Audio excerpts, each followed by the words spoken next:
Double-sided adhesive sheets from Altenew are not just for sticking your card panels to your card bases. In today's video, I'm going to be sharing 3 different techniques for using double-sided adhesive sheets on your card projects. And as part of today's stylish card making techniques with Jenny, I'm going to be showing you how I created both of these projects featuring those techniques.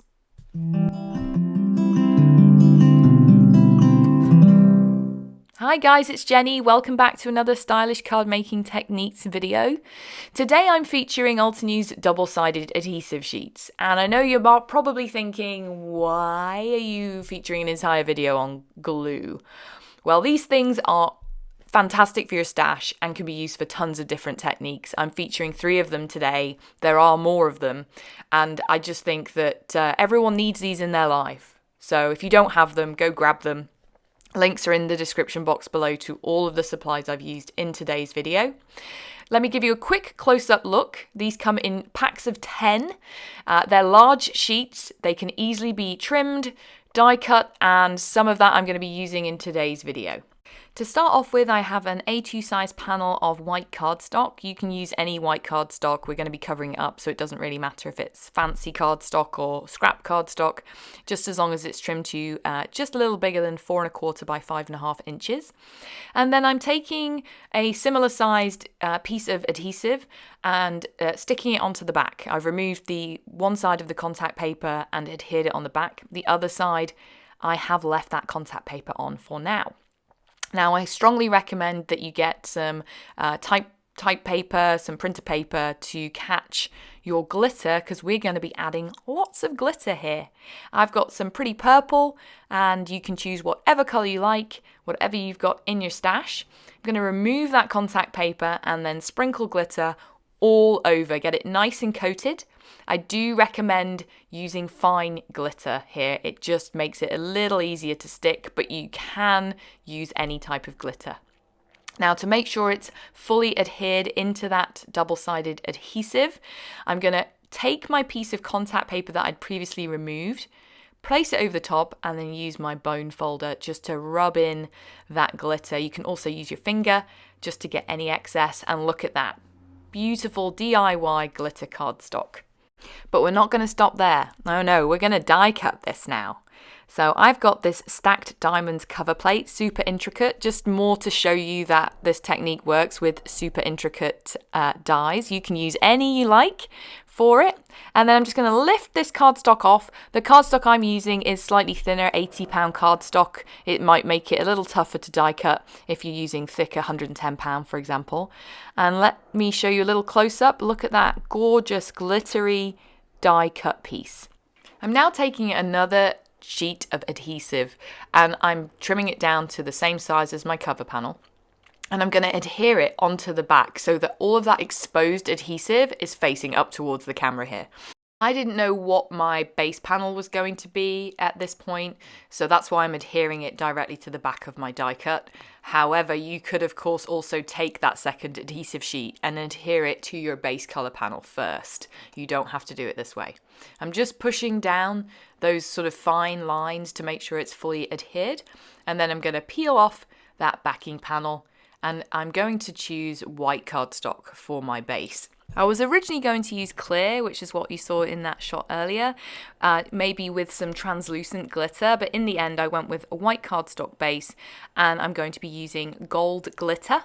So now what we've got is lots of little chevron wells, all backed with adhesive. I can just shake my glitter over the top and then push it in with my finger, shake off the excess, and all of those areas are going to be filled with gold glitter. It's a really easy, quick way to get that look of inlay die cutting without all the fussing around with the tiny pieces, and it just looks super sparkly and it's just gorgeous in real life. Because I'm doing the glitter separately, you don't waste any of the excess. You can just funnel it back into your pot. And you can also do this with other powdery mediums. You could do it maybe with embossing powder, for example. That would look good as well. All that's left for me to do is trim off those white edges that are still exposed and then pop it onto a white note card. You could use foam tape. I'm just going to adhere it down onto my white note card base with liquid adhesive, leaving a small white border around the outside. So that's technique number 1, glitter inlay.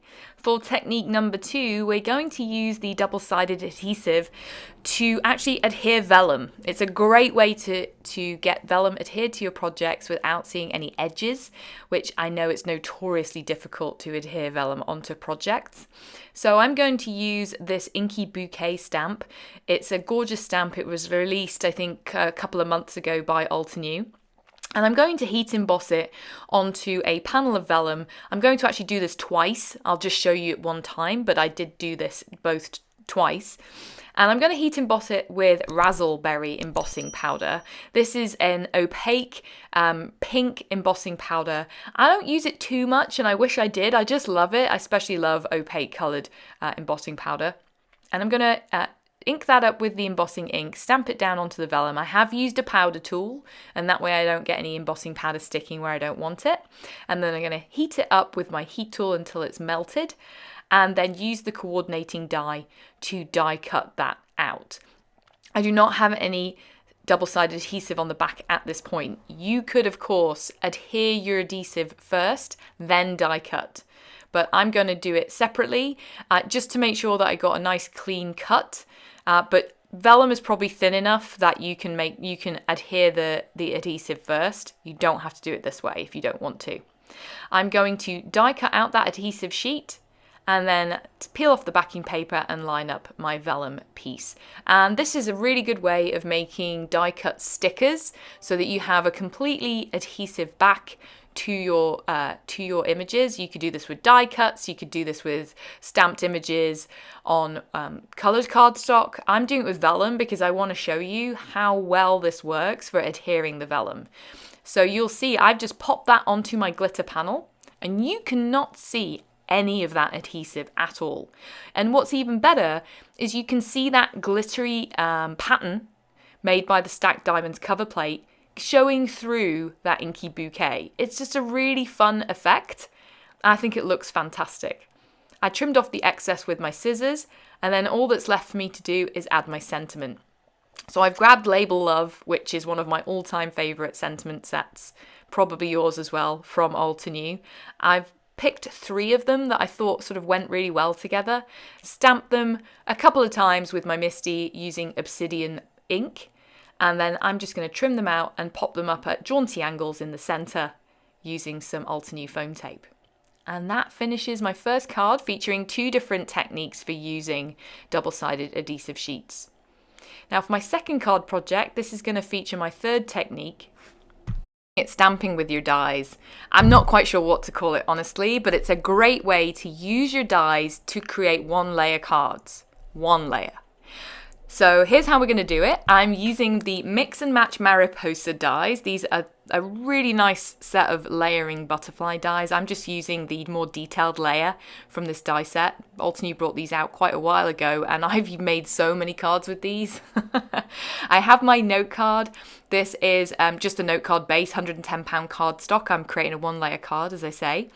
And I've die cut those double-sided adhesive sheets. I'm just going to peel off the backing on 2 out of the 3 butterflies, adhere it down directly onto my note card. I've left the contact paper on the top for now.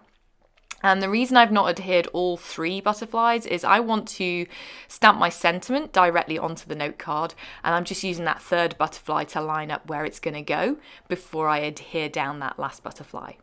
My sentiment is from the Just a Number stamp set. It's full of tons of great sentiments. I love it. And particularly this one I just think is perfect. It's so beautiful, John Lennon quote. And then I've stamped it down in Obsidian black ink, and then I'm going to add my 3rd butterfly. Now, using my handy Altenew tweezers, I'm going to peel off that last piece of contact paper, shake over my glitter. I'm using the same glitter that I used on the background of that first card. And you'll see it adheres directly onto where that butterfly die cut adhesive is. And then my second butterfly, you see I only lifted it up partially so I could add that purple glitter. Shook it over and then lifted off the rest of the contact paper and added the gold. And I get like a nice colour fade between the purple and the gold. And then I can add gold to the top one. And it sort of magically reveals that invisible butterfly. I think it's so fun. But you've got still a very much one layer card. And it's just a great way of using these adhesive sheets. Super fun. Now to finish my card, I actually added a bunch of splatters. I'm using Frosty Pink splatters. This is the metallic shimmer spray. Added a few of those. I also added some jet black ink spray, and some of the blobs were just way too big, so I'm covering them up with some antique gold sequins. And I left some of the splatters in place, and that finishes both my card projects. I hope you've enjoyed seeing some techniques you can do with your double-sided adhesive sheets. Be sure to join me for more stylish card making techniques with Jenny every second and fourth Wednesday of the month here on the Altenew channel. If you've enjoyed it, I'd love it if you'd drop me a comment, give it a thumbs up, and if you don't already, don't forget to subscribe to Altenew's channel. That's it from me for today. Have a good day. Bye. Hello crafters, Jen here. For more tips, techniques, tutorials, and to discover which paper crafting products are right for you, subscribe to Altenew's YouTube channel. Make sure to hit the notification bell so you don't miss any videos. Thanks for watching.